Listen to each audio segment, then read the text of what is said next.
രുദ്രാക്ഷത്തിൽ ചന്ദനം പോലും പറ്റാൻ പാടില്ല, അല്ലെങ്കിൽ ഭസ്മം പോലും പറ്റാൻ പാടില്ല. അതെന്തുകൊണ്ടാണ്? അങ്ങനെയാണെങ്കിൽ എങ്ങനെയാണ് രുദ്രാക്ഷം ധരിക്കേണ്ടത്? എല്ലാ രുദ്രാക്ഷവും എല്ലാവർക്കും ധരിക്കാം. ധരിച്ചു തുടങ്ങിക്കഴിഞ്ഞാൽ അതിൻ്റെ മെയിൻ്റനൻസ് കറക്റ്റായിട്ട് ചെയ്യണം. ഇതിൽ ഭസ്മം പറ്റാൻ പാടില്ല, ചന്ദനം പറ്റാൻ പാടില്ല, കുങ്കുമം പറ്റിച്ചു വെക്കാൻ പാടില്ല. അതുകൊണ്ട് ആ പഴകിയ രുദ്രാക്ഷം ധരിക്കരുതെന്ന് പറഞ്ഞു. ഒരു രുദ്രാക്ഷത്തിൻ്റെ കാലാവധി എങ്ങനെ നിശ്ചയിക്കും? ശാസ്ത്രം പറയണത് 1000 വർഷം എന്നാ. അഘോര സന്യാസിമാർ അല്ലെങ്കിൽ അല്ലാത്ത സന്യാസിമാർ ആ ശരീരം മുഴുവൻ ആസകലം ഭസ്മം പുരട്ടിയായിരിക്കും ഈ രുദ്രാക്ഷം ധരിക്കുന്നത്. രുദ്രാക്ഷം തന്നെ അതിൻ്റെ നിറം വെളുത്ത് തന്നെ ഇരിക്കുന്നൊരു സാഹചര്യമുണ്ട്. അപ്പോൾ ആ രുദ്രാക്ഷത്തിന് നാശം ഉണ്ടായില്ല. ഇന്ന് അതിഥിയായുള്ളത് മുരളീച്ചേട്ടനാണ്. ചേട്ടാ നമസ്തേ. ചേട്ടാ, രുദ്രാക്ഷത്തിൻ്റെ ഇപ്പോൾ എനിക്ക് തോന്നുന്നു രാജേഷ് ചേട്ടനുമായിട്ട് നമ്മളൊരു എപ്പിസോഡ് എടുത്തതാണ് വിശദമായിട്ട്. പക്ഷെ എന്നാലും ഒരുപാട് സംശയങ്ങൾ പലർക്കുമുണ്ട്. ആരൊക്കെയാണ് രുദ്രാക്ഷം ധരിക്കേണ്ടത്? ഇത് പറഞ്ഞു പോയതാണെങ്കിലും ഈ രുദ്രാക്ഷം ഇപ്പോൾ കുറച്ച് മുമ്പ് അങ്ങ് തന്നെ പറഞ്ഞു, രുദ്രാക്ഷത്തിൽ ചന്ദനം പോലും പറ്റാൻ പാടില്ല, അല്ലെങ്കിൽ ഭസ്മം പോലും പറ്റാൻ പാടില്ല. അതെന്തുകൊണ്ടാണ്? അങ്ങനെയാണെങ്കിൽ എങ്ങനെയാണ് രുദ്രാക്ഷം ധരിക്കേണ്ടത്? രുദ്രാക്ഷം നമ്മുടെ ഓരോരുത്തരുടെയും എനർജി നോക്കിയിട്ട് അവരവരുടെ ആവശ്യത്തിന് രുദ്രാക്ഷം ധരിക്കാം. ഒരു ഓപ്ഷൻ. ഏത് രുദ്രാക്ഷം നമുക്ക് കിട്ടിയോ അതൊക്കെ നമുക്ക് ധരിക്കാം. ഒരു പ്രയാസം ഉണ്ടാക്കുന്നതല്ല. ഏതെങ്കിലും ഒരു രുദ്രാക്ഷം ഞാൻ അബദ്ധത്തിൽ ധരിച്ചു പോയി, ഇല്ല, അങ്ങനെ ഒരു കുഴപ്പവും വരാനില്ല. എല്ലാ രുദ്രാക്ഷവും എല്ലാവർക്കും ധരിക്കാം. ശരിയായ രീതിയിൽ ധരിക്കണം എന്നാണ് ഞാൻ പറയുന്നത്.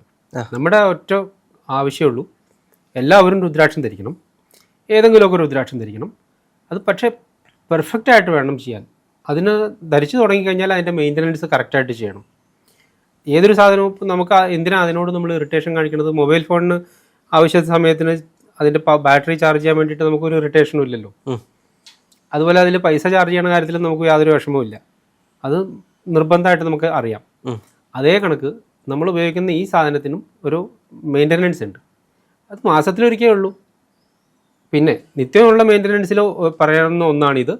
ഇതിൽ ഭസ്മം പറ്റാൻ പാടില്ല, ചന്ദനം പറ്റാൻ പാടില്ല, കുങ്കുമം പറ്റിച്ചു വയ്ക്കാൻ പാടില്ല, ഈവൻ സോപ്പ് പറ്റിയിരിക്കാൻ പാടില്ല, അഴുക്ക് പറ്റിയിരിക്കാൻ പാടില്ല, പൗഡറിൻ്റെ അംശങ്ങൾ പറ്റിയിരിക്കാൻ പാടില്ല.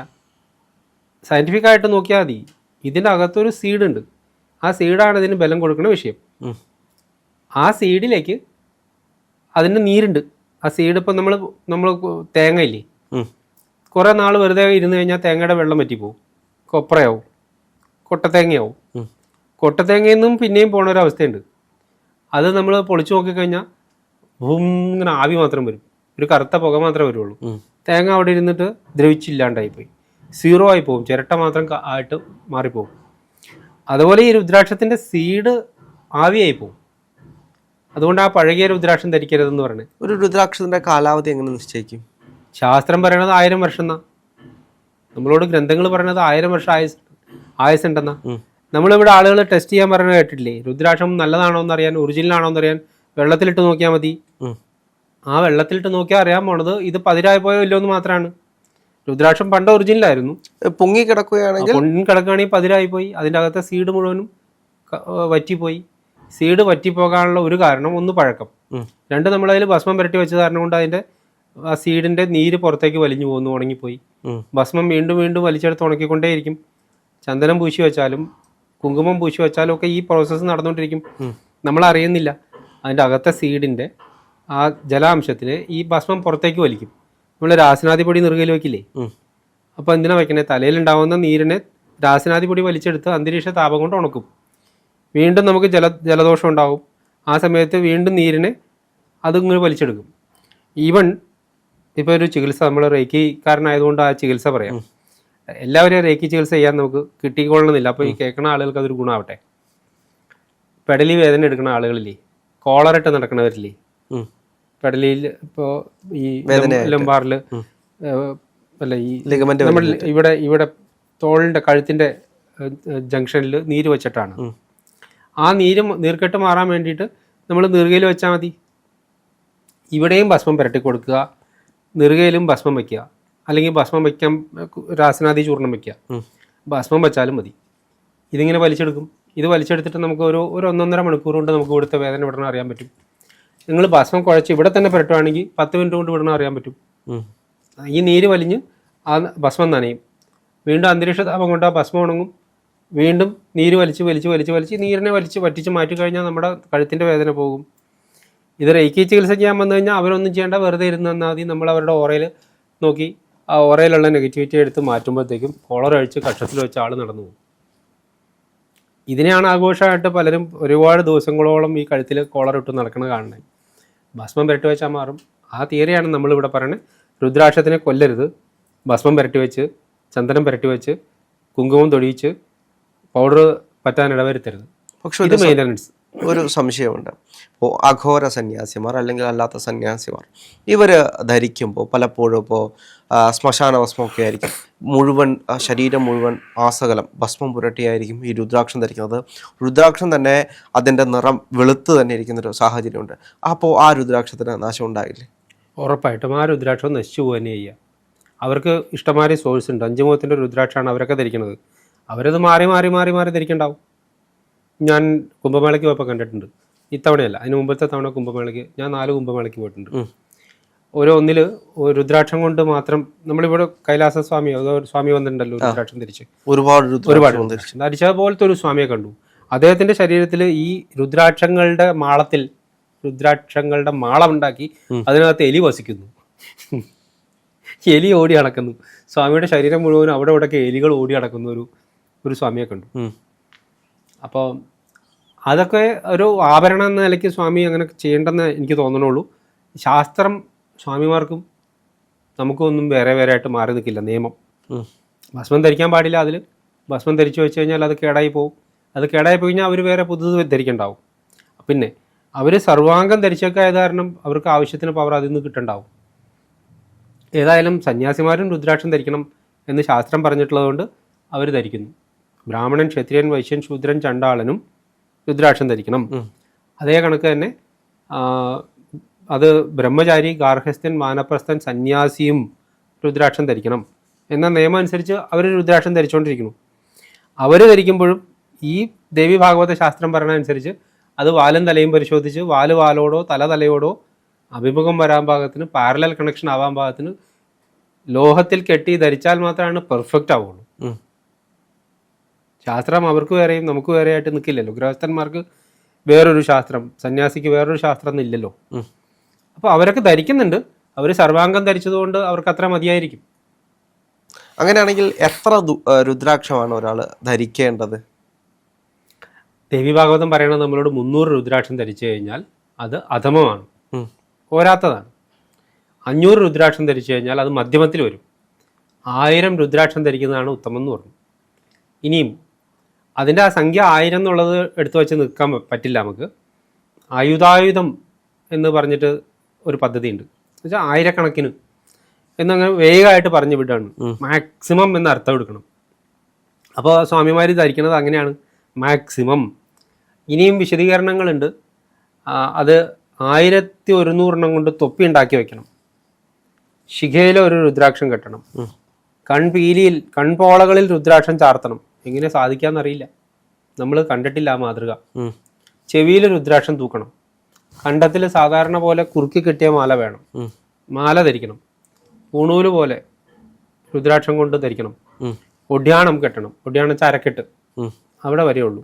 പിന്നെ കാലിലേക്കില്ല, സ്കന്ധത്തിൽ വേണം, മണിബന്ധത്തിൽ വേണം. ഇത്രയും രുദ്രാക്ഷങ്ങൾ പല പുസ്തകങ്ങളിൽ പല പ്രകാരത്തിലാണ് സംഖ്യ നിശ്ചയിച്ചേക്കുന്നത്. ചിലതിൽ 12 കൊണ്ട് ഇവിടെ കെട്ടാൻ പറയുമ്പോൾ വേറെ 16 കൊണ്ട് കെട്ടാൻ പറയും. ഈ സംഖ്യ ഓരോരോ മതപരമായ ആ ആചരണം സിസ്റ്റം അനുസരിച്ചിട്ട് മാറിക്കൊണ്ടിരിക്കും. പഞ്ചഭൂതങ്ങളെ ഉപാസിക്കുന്നവരുണ്ടാവാം, വേറെ തരത്തിൽ കാര്യങ്ങളെ കൈകാര്യം ചെയ്യുന്നവരുണ്ടാവാം, തൃത്വത്തിനെ ഉപാസിക്കുന്നവരുണ്ടാവാം. ഇത്തരം മാറ്റത്തിനനുസരിച്ചിട്ട് ഗുരു നിർദ്ദേശം അനുസരിച്ചിട്ടാണ് ഒരാൾ ജപത്തിൻ്റെ സംഖ്യ നിശ്ചയിക്കുന്നത്. ലോകത്ത് എല്ലാവർക്കും 108 ജപമല്ലല്ലോ. 108 ഒരു ജപം നമ്മൾ കേട്ടിട്ടുള്ളത് 108 ജപിക്കുക അങ്ങനെയല്ല. അത് 32 ജപിക്കേണ്ടവരുണ്ട്, 36 ജപിക്കേണ്ടവരുണ്ട്. അവരവരുടെ വേറെ വേറെ ഗുരുവിൻ്റെ നിർദ്ദേശം അനുസരിച്ചും അവരുടെ സിസ്റ്റം അനുസരിച്ചും ഈ സംഖ്യ മാറിക്കൊണ്ടിരിക്കും. 108 എന്നുള്ളത് പഴയതാണ്. ഈ ഇറയിൽ 101 പാടുള്ളൂ എന്ന് പറഞ്ഞ സ്വാമിമാരുടെ ലേഖനങ്ങൾ ഞാൻ വായിച്ചിട്ടുണ്ട്. അപ്പോൾ അത് കണക്ക് ഈ സംഖ്യകളിലൊക്കെ മാറ്റം വരുന്നുണ്ട്. പുസ്തകം മാറുമ്പോൾ അതിൽ ഇപ്പോൾ സ്കന്ദപുരാണത്തിലുള്ള പോലെ ആവണമെന്നില്ല പത്മപുരാണത്തിലുണ്ടാവുക. അപ്പോൾ ഈ രീതിയിലാണ് ധരിക്കേണ്ടതെന്ന് സന്യാസിമാർക്ക് അറിയത്തില്ലേ? അല്ലെങ്കിൽ അവർക്ക് ഈ രുദ്രാക്ഷത്തിൻ്റെ രഹസ്യങ്ങളെ പറ്റി അധികം അറിവില്ലാത്തതുകൊണ്ടാണ് അവർ ആ രീതിയിൽ ധരിക്കുന്നത്? അത് നമുക്ക് ഉത്തരം പറയാൻ പറ്റിയൊരു മേഖലയല്ല. കാരണം നമുക്ക് അവരോട് അത്രയ്ക്ക് അടുപ്പമുള്ളൂ. അവരെന്തുകൊണ്ടാണ് അങ്ങനെ ചെയ്യണമെന്നുള്ളത് ഒരു ഒരു ഒരു അബദ്ധം എനിക്ക് പറ്റിയത് കൊണ്ട് ഞാൻ അങ്ങനെ പറയാം. ഒരു ചെറുപ്പക്കാരനോട് സംസാരിച്ചു. അയാൾ എന്തോ ഒരു സാധകനാണെന്ന് എനിക്ക് തോന്നി. അദ്ദേഹം ഏകമുഖത്തിൻ്റെ വഞ്ചി പോലുള്ള കായ, 2 മുഖത്തിൻ്റെ കായൊക്കെ ധരിച്ചിട്ട് വന്നു. അപ്പം നന്നായിട്ട് സ്നേഹത്തോടുകൂടി വർത്തമാനം പറയാൻ വന്നതുകൊണ്ട് ഞാൻ സ്നേഹപൂർവ്വം അയാളോട് ഉപദേശിക്കാൻ നോക്കി. ഈ തരം കായകൾ ധരിക്കാനുള്ളതല്ല, ഇത് ഭദ്രാക്ഷമാണ്. എൻ്റെ മിഷൻ അതാണ്. ഞാൻ എക്സിബിഷൻ നടത്തിക്കൊണ്ടിരിക്കുകയാണ്. ആ സമയത്ത് ഞാൻ അദ്ദേഹത്തിനോട് പറഞ്ഞു, ഇത് ഭദ്രാക്ഷമാണ്, ഭദ്രാക്ഷം ധരിക്കാൻ. മുരളിച്ചേട്ടാ അത് അവർ പറഞ്ഞു. കൂടെ സ്റ്റാഫ് ഉണ്ടായിരുന്നു, എൻ്റെ കൂടെ നിൽക്കുന്ന ആളുകൾ, സ്റ്റാളിൽ നിൽക്കുന്നവർ, അവരെന്നോട് ഇത് പറഞ്ഞു. അപ്പോൾ ഞാൻ അതിനെക്കുറിച്ചൊന്ന് ആലോചിച്ചു. മുരളിച്ചേട്ടൻ ഒരു കാര്യം ഓർക്കണം, ഞാനൊരു അഘോരിയാണ്. ഞാൻ സാധാരണ സിവിലിയൻ വേഷത്തിൽ വന്നിട്ടുണ്ടെന്നേ ഉള്ളൂ. ഞാൻ തിബത്തിലാണ്, അവിടെ നിന്നുള്ള ആളാണ്. ഞാൻ ചെറിയ കുട്ടിയായിരിക്കുമ്പോൾ തന്നെ നാട് വിട്ടു പോയതാണ്. തിരികെ വന്നു. എനിക്ക് ഗുരു നിർദ്ദേശം കൊണ്ട് അദ്ദേഹം പറഞ്ഞതനുസരിച്ച് ഞാൻ ചില പദ്ധതികൾ, കേരളത്തിൻ്റെ തനത് താന്ത്രിക പദ്ധതികൾ പഠിക്കാൻ വേണ്ടി കേരളത്തിൽ നിർദ്ദേശം കൊണ്ട് വന്നതാണ്. അതിൽ കുറച്ച് വാമാചാര പദ്ധതി ഉണ്ട്. അപ്പോൾ ആ വാമാചാര പദ്ധതി അനുസരിച്ച് പോരാൻ നേരത്തെ എനിക്ക് ഗുരു തന്നു വിട്ടതാണ് ഈ 2 സാധനങ്ങൾ. ഇത് വാമാചാര പദ്ധതി ചെയ്യണവർക്ക് പ്രൊട്ടക്ഷൻ ആണെന്ന് പറഞ്ഞ് എനിക്ക് ഭദ്രാക്ഷം തന്നേക്കണു. സോ ഞാനിത് ധരിക്കട്ടെ. മുരളിച്ചേട്ടൻ മറ്റാളുകളോട് ഇത് ധരിക്കേണ്ടെന്ന് പറഞ്ഞോളൂ, ഇതിൽ എനിക്ക് ഗുരുനിർദ്ദേശമുണ്ട്, അതുകൊണ്ട് ഞാനത് ചെയ്യട്ടെ എന്ന് പറഞ്ഞു. അപ്പോൾ എനിക്ക് കൃത്യമാണത്. എനിക്ക് പിന്നെ അതിലൊന്നും വോയിസ് ഇല്ല. അദ്ദേഹത്തിന് ചെയ്യാം, അത് കണ്ടിട്ട് വേറെ ആളുകൾ ചെയ്യേണ്ട കാര്യവുമില്ല. ഭദ്രാക്ഷക്കായ പശുക്കൾക്ക് ധരിക്കാമെന്നാണ് ചിലയിടത്ത് കണ്ടേക്കണേ. ശാസ്ത്രത്തിൽ പറയണത് ഭദ്രാക്ഷത്തിനേക്കാൾ ഉത്തമം രുദ്രാക്ഷമാണ്, അതുകൊണ്ട് രുദ്രാക്ഷം തന്നെ ധരിക്കണം എന്നാണ് ആശംസിച്ചേക്കണത്. അപ്പോൾ ഞാൻ വ്യാജകായ ആയിട്ട് കണക്കാക്കി രുദ്രാക്ഷത്തിൽ നിന്നും വ്യാജമാണ് ഭദ്രാക്ഷം, അതുകൊണ്ട് ഭദ്രാക്ഷത്തിനെ നമ്മൾ നിരാകരിച്ച് വെക്കാറാ പതിവ്. ഏകമുഖത്തിൻ്റെ വഞ്ചി പോലെ കിട്ടുന്ന, ചന്ദ്രകല പോലെ കിട്ടുന്നതിനെ സൗത്ത് ഇന്ത്യൻ രുദ്രാക്ഷം എന്ന് പറഞ്ഞാണ് ഇൻട്രൊഡ്യൂസ് ചെയ്യപ്പെട്ടേക്കുന്നത്. അത് ഭദ്രാക്ഷാണെന്ന് അറിയാൻ വേണ്ടിയിട്ട് കേരളത്തിലെ കാടുകളിൽ നിന്ന് നേരിട്ട് ഞാൻ കണ്ടിട്ടുണ്ട്. ഈ കായ ഇതിൻ്റെ ആവണ മരം ഞാൻ കണ്ടിട്ടുണ്ട്. ഇത് നമ്മുടെ പർവ്വത മേഖലയിൽ, കേരളത്തിൻ്റെ ഉപരി മേഖലയിൽ താമസിക്കുന്ന ആളുകൾക്ക് ഫെമിലിയർ ആണ്. തെക്കോട്ട് പോയാൽ അതിന് കൊടവാകാന്ന് പേര് പറയും.